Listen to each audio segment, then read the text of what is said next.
Cerno, épisode 39. Mais nous sommes là pour vous accueillir. Hein. Mais en fait, je cherchais Monette. Vous sortez de chez moi, vous allez prendre la petite ruelle qui monte, vous montez, vous montez, vous montez. Il y a une première maison, il y a une deuxième maison, la troisième maison. Je ne suis pas trop ébruité dans les meubles, c'est juste le bruit d'un assassinat, c'est tout. Tout le monde s'en fout. Thierry Paulin, c'est peut-être le plus grand criminel de toute l'histoire judiciaire française. Thierry qui tuait les vieilles dames. Coquin. On verra bien où cette histoire me mène. Je ne vais pas réussir dans le vieux. Torture, coup de ciseaux, strangulation, étouffement par sac plastique, absorption de liquide vaisselle. Tout le monde s'en fout. Non. Notre société aime les corps jeunes. C'est ça la vie. C'est un tueur, c'est un menteur, un monstre. 3, 2, 1. C'est une copine à vous? Je vous ai dit, c'est la cousine. C'est une grande cousine. Mais vous êtes en bon terme? Ah oui, bien sûr. Ben, il faut être en bon terme avec son voisinage. C'est de la famille. Mais je ne la vois pas tous les jours. Parce que ma route, c'est pas sa route. Mais quand on se rencontre, alors là, oui. Elle est sympa? Très sympa. Très, très, très sympa. Elle est très calme. C'est une femme très calme. Hein. Elle est très sympathique. Oui, alors je vous ai dit, c'est la nièce de mon grand-père. D'accord. Alors c'est ma cousine, ma grande cousine. Parce qu'elle est beaucoup plus âgée que moi.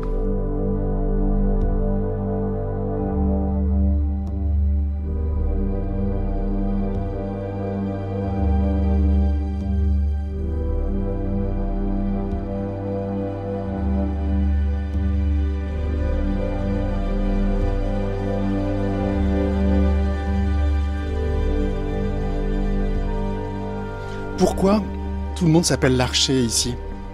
Eh bien, c'est le nom de notre famille, hein, de notre père. Et alors, il y a toute la famille est un peu dans le quartier, là. C'est le Mans de l'Archer. Le monde marché doit derrière. D'accord. Derrière, oui. C'est-à-dire que les Mandes, c'était là où les gens habitaient quand il y avait des plantations? Voilà, c'est là que les gens habitaient. Et puis après, au fur et à mesure, ça s'est désenclavé. Et puis nous sommes dans un coin, il n'y a que de la pêche, un coin pêcheur. Mais c'est mélangé, hein, il y a des médecins, il y a tout. Mais je vous dis, quand vous arrivez ici, c'est de la pêche. Et les Larchers, c'est des pêcheurs? Ah, non, il y a les larchers-mères, il y a les larchers-médecins, il y a tout, hein. Tout maintenant, comme je vous ai dit, au fur et à mesure, nos ancêtres, c'était aller faire du charbon, tout ça. Et nous, on a évolué. On a évolué. Et il y a beaucoup d'étudiants, il y a beaucoup d'ingénieurs, il y en a beaucoup de médecins, il y a beaucoup d'infirmiers, des aides-soignantes, il y a tout maintenant. Il n'y a pas que la pêche. Mais comme je vous dis que nous sommes dans un village pêcheur, il y a plus de jeunes qui vont dans la direction de la pêche, quoi. Ouais. Mais c'est quelque chose d'agréable aussi. Quand vous venez à côté de la mer, le samedi, c'est quelque chose de fort, de prenant. Il n'y a pas de mot à expliquer. Vous avez toujours vécu ici, vous? Oui, j'ai toujours vécu ici. Jamais en métropole? Non. Non. Jamais en métropole. Ah, ça, c'est agréable de vivre ici. Mais bon, s'il fallait y aller en métropole, j'allais y aller. Mais mes parents n'avaient pas les moyens. Pas les moyens, parce que nous sommes 6 filles et un garçon, n'avaient pas les moyens pour qu'on puisse nous payer des études. Quand vous avez 6 enfants, 7 enfants, quoi, 6 filles et un garçon, pour faire des études, c'est quelque chose, hein. Il faut les moyens. Mais je suis riche, je vous dis, j'ai pas fait d'études, j'ai fait des études là il fallait, en Martinique, et puis ça s'est arrêté. Mais je suis bien. Qu'est-ce que je dois demander? Je suis bien. Je suis bien. Tous les jours, je remercie le bon Dieu d'être comme je suis. Vous pouvez avoir de l'argent, vous n'allez pas acheter de la santé. Vous avez la santé? Oui, je touche du bois. Ça va. Ouais. Ça va. Vous avez l'air en forme. Je suis très bien. en forme. Moi, je suis bien. Ouais. Je suis bien. Moi, je dis que je suis bien. Tous les jours, je dis aux gens, quand vous vous réveillez et puis vous voyez la mer, le soleil, le vent, les arbres, c'est quelque chose. On va dehors. Tant de personnes qui souffrent à l'hôpital, tant de personnes qui souffrent un peu partout dans le monde. Ils n'ont pas cette richesse-là, la bonté de vous voir et de discuter avec vous, non. Moi, j'ose pas trop aller chez les gens avec mon micro comme ça. C'est mon travail, hein. Mais parfois, c'est un peu... ça fait peur. Non, ça fait pas peur. Ça fait du bien de poser des questions pour les gens du quartier. Savoir, quand vous venez, il faut savoir comment vous venez. Comment vous venez chez les gens. Oui, il faut venir avec de la douceur, savoir discuter avec la personne. Vous lui avez pas posé des questions? Oui. Très peu, non, mais vous êtes arrivé tout de suite. Ah, mais Lui, c'est votre ex-mari? oui, mon ex-mari. Pourquoi vous avez divorcé? Ben, ça n'allait pas. Ça n'allait pas. C'est vous qui êtes parti? Oui, je suis parti. Ça n'allait pas. Il vaut mieux. Là, je m'entends mieux avec lui, comme si nous sommes des sœurs.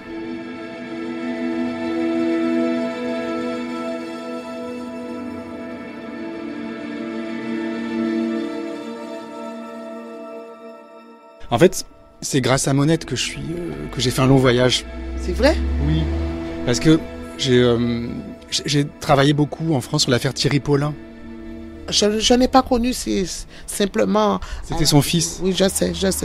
Simplement, c'est à la télé que j'ai entendu. Mais même si je la vois, je ne peux pas lui poser question. Ça, c'est des trucs personnels, c'est des trucs blessants. Moi, je voudrais pas la blesser, en fait. Mais je voudrais la rencontrer quand même. Essayer de parler avec elle. Chaque personne ressent quelque chose dans son cœur. Je ne peux pas vous expliquer. Moi, je sais que j'ai perdu mon fils. Comment ça se fait? D'une rupture d'anévrisme à l'âge de 16 ans. Brutalement? Brutalement. Et par rapport à lui, je dis, hein, c'est ça que je dis aux gens, c'est par rapport à lui qui m'a donné cette force-là et comprendre les autres.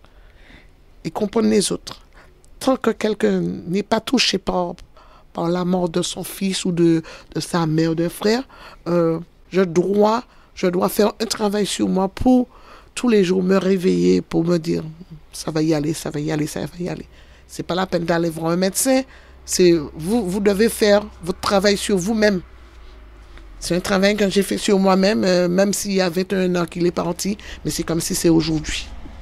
Et du coup, là, Thierry Paulin, vous en avez entendu parler, vous en parlez pas entre vous? Ah non, mais je ne connais pas, je ne connaissais pas. C'est des gens qui ont vécu en métropole. Hein. Je ne sais pas. Je ne peux pas vous dire grand-chose. Sur ça.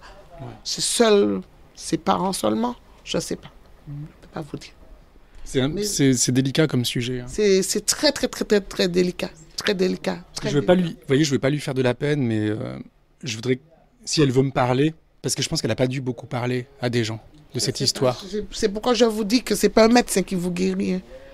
C'est pas un médecin qui vous guérit. Il y a des médecins qui peuvent guérir, mais quand un enfant décède, moi je dis ça, hein, ceux qui écoutent, qui vont écouter mon message, je pense qu'il faut faire un travail sur soi. Je ne vais jamais oublier mon fils. Ah non, je ne vais jamais oublier mon fils. Quand c'est la fête des mères, quand c'est Noël, quand c'est son anniversaire, l'anniversaire de décès, je ne vais pas crier pour tout le monde, mais je sais ce que je ressens. C'est moi, j'ai porté mon fils. C'est moi, quand il est parti, j'ai ressenti quand il est parti. Et hier soir, on était en train de discuter, je racontais ça aux gens. Je leur dis, c'est pas possible que tu racontes ça. Je dis, oui, c'est lui qui me donne la force. Je vous dis mais il faut continuer à vivre, parce qu'il y en a d'autres qui ont besoin de toi. Il y en a d'autres qui ont besoin de toi. C'est pas la peine de rester sur soi et de pleurer tout le temps. C'est arrivé quand? C'est arrivé en mars de 99. Ça fait 20 ans. Ouais. S'il était là, il allait avoir 37 ans. Et moi, je dis que on ne peut pas prévoir l'avenir. Qui nous sommes? C'est chaque jour, je vous dis, chaque minute qui compte, chaque seconde, on doit remercier le bon Dieu. On doit remercier, mais c'était un garçon vraiment qui était avec que les adultes. Oui, que les adultes. C'est pas parce que c'est mon fils que je dois envoyer des éloges pour lui. Moi, je dis bravo. Ah oui, il était en première. Mais bon, malheureusement, Dieu l'a appelé. Les enfants ne sont pas à nous. Dieu nous prête. Il nous reprend. Comment il s'appelait? Jérémy Joseph. Et oui, malheureusement, il est parti. Mais il me manque, hein. Quand je suis à la cuisine, dans ma chambre, en salle d'eau, je suis sa mère. Hein. Vous lui parlez? Beaucoup. Ah oui, beaucoup, tous les jours, tout le temps. La preuve, je vous parle naturellement. naturellement, même si j'ai les larmes. C'est-à-dire que vous n'avez pas pu vous guérir c'est pas possible de guérir de la mort d'un On enfant. ne peut pas. On n'arrive pas. Vous avez d'autres enfants. Oui. Un garçon et une fille. C'est la vie. Je suis désolé pour vous, Mireille. Je suis désolé, je vous ai Non. rappelé des... Non, c'est la vie. C'est la vie. Tant de mamans qui sont comme moi. Tant de parents. Ma maman. Les pères aussi. Hein. Mais ça doit nous donner la force de comprendre les autres. Comprendre les autres tout le temps, tout le temps, tout le temps, tout le temps, tout le temps. Et Comprendre les autres. comprendre les autres et personne ne peut se mettre à notre place. Personne. Personne, personne. On vous dit de laisser les morts en paix. Mais oui, mais c'est votre chair, votre enfant, tout. C'est comme ça, le fait, c'est l'émotion, les larmes vont venir. Parfois, quand nous sommes là à la fête des mamans, la présence, elle est là, à côté de moi. Ah oui. La présence est toujours là. Toujours là. Mais c'est pourquoi je vous dis, j'essaie de ne pas trop réfléchir. C'est pourquoi je vous dis, je tombe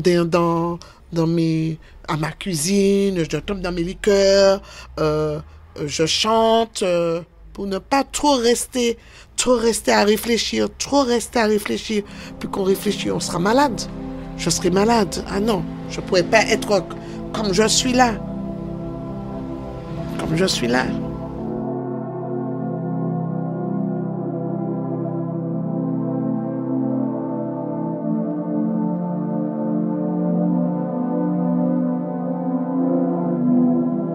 Vous m'excusez de vous parler de mon fils. Non, mais c'est normal. Je pense que c'est quand on parle, on a la guérison. Mais on ne va jamais oublier. On ne peut pas oublier. La personne qui oublie, la personne n'a pas porté cet enfant-là. Quoi. Et comme c'est mon fils, je ne vais jamais l'oublier. Je vais vivre. J'ai le droit, comme je dis, j'ai le droit de parler, de m'exprimer, de parler de lui. Même si je ne vais pas parler de lui tout le temps aux gens. Mais moi, je parle avec lui, je suis dans ma cuisine, je passe ma serpillière, je suis sur ma douche, je pense à lui. C'est ça que je vous dis qui me donne force. C'est lui qui me donne la force. Même s'il n'est pas là. Il y a toutes sortes de photos. Bon. Voilà. Bon, vous avez le sourire maintenant. Oui, non, mais ça, c'est l'émotion. C'est Ouais. ça, c'est comme si vous perdez votre maman. Vous êtes en train de parler de votre maman. Non. Ma grand-mère, elle est décédée il y a 39 ans de ça.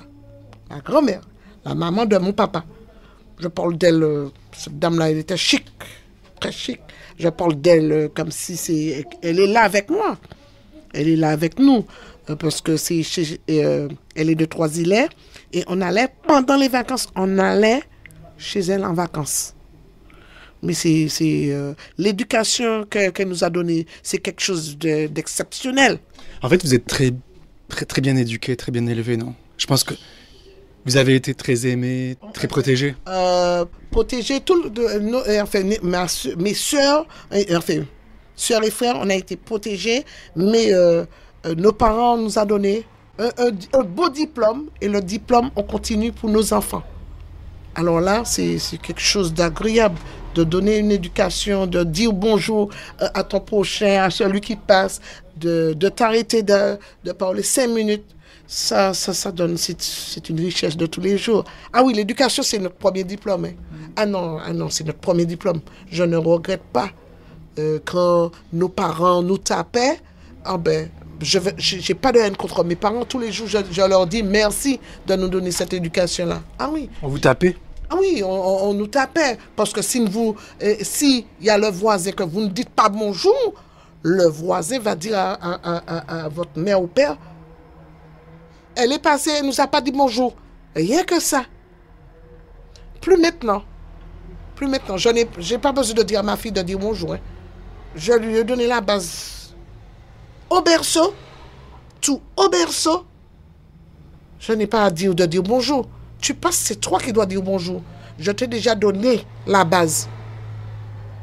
Parce que si demain matin tu tombes, cette personne-là peut te ramasser. Et si tu ne dis pas bonjour à la personne, pourquoi la personne va te ramasser? Parce que tu es passé, tu n'as pas dit bonjour. Mais par contre, moi je profite de votre micro pour dire aux adultes qu'il faut respecter les jeunes, pour que les jeunes puissent nous respecter. Ouais. Parce que du coup, cette histoire de Thierry Paulin, comment ça se fait qu'il soit devenu ce qu'il est devenu? Je ne l'ai pas connu. Mais il a grandi un peu ici, non? Un petit os? Il était avec sa mère, peut-être à la Fort-de-France. Je ne connaissais pas. Ouais. Je ne peux pas vous expliquer. C'est peut-être quelqu'un d'autre qui peut... Moi, je ne peux pas vous expliquer. Et elle vit toute seule, Monette? Oui. Bon, je pense qu'elle vit toute seule. Oui. Ouais. Là, je l'ai vue toute seule. Hein. Bon, je ne sais pas. Mais je ne connais pas sa vie. Je vais aller la voir. C'est sa vie. Parce que moi, j'ai vécu. J'ai vécu dans le village. Ouais. Mais elle... Je ne la connaissais pas, j'entendais parler d'elle. Elle est partie en métropole, elle est revenue. Ouais, c'est normal, hein. Si elle est partie en métropole faire sa vie, et puis elle est revenue. Mais je ne connais pas sa vie. Non, je ne peux pas vous dire. Je ne pourrais rien vous expliquer sur sa vie. J'ai peur d'aller la voir. Parce que j'ai peur de la déranger. Frappez comme vous avez frappé ici. Frappez. Il ne faut pas avoir peur d'aller. Si la personne vous dit non, ça ne tue pas le non. Ouais. Vous avez raison, je vais y aller. Il faut y aller, il faut persévérer dans ce que vous faites. Persévérer, allez-y, persévérer.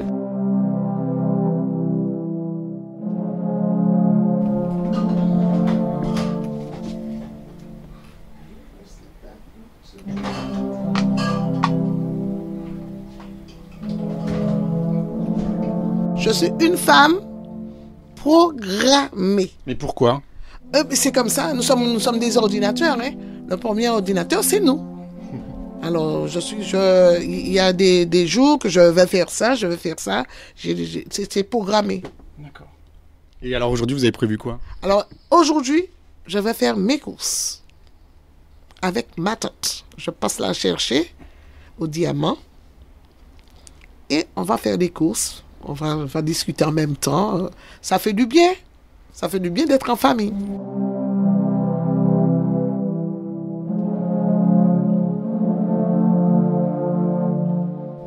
Merci Mireille. Il n'y a pas de souci. Je suis enchanté. Moi Vous aussi. êtes lumineuse. Merci beaucoup, c'est vous qui le voyez. Je ne sais pas, peut-être d'autres personnes vont vous le dire aussi. Et puis j'espère vous revoir bientôt. Bye bye. Donc je sors de chez Mireille. Et là j'ai bien la confirmation que c'est bien Monette, la mère de Thierry Paulin, qui vit ici. Et maintenant je sais où elle habite.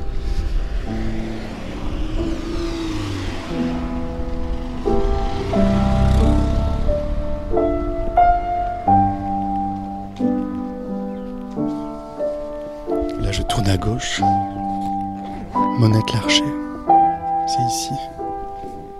Donc je monte une petite route. Après il y a un chemin caillouteux. Je suis essoufflé. Je passe devant une première maison. Bonjour. Je venais voir Monette, elle est pas là. Je vais pas la déranger. Elle est fatiguée peut-être, non? Bon, je vais aller la voir. Ah, ok.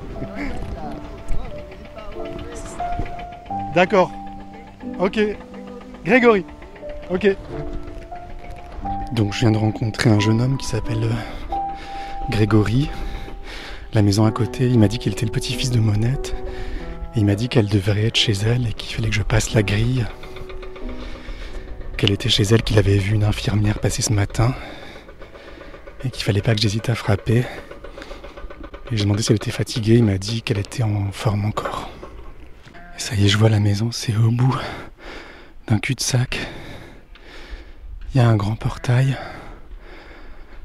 Et après, il y a un deuxième portail. Bon, allez, je prends mon courage à deux mains.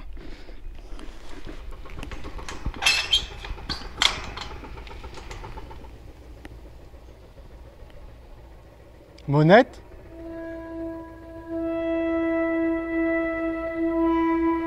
Monette ? À suivre. Si vous aimez Cerno, parlez-en autour de vous, mettez des étoiles dans votre appli de podcast ou rendez-vous sur patreon.com/Cerno. À très bientôt. Et n'oubliez pas, ne laissez pas traîner vos grands-mères.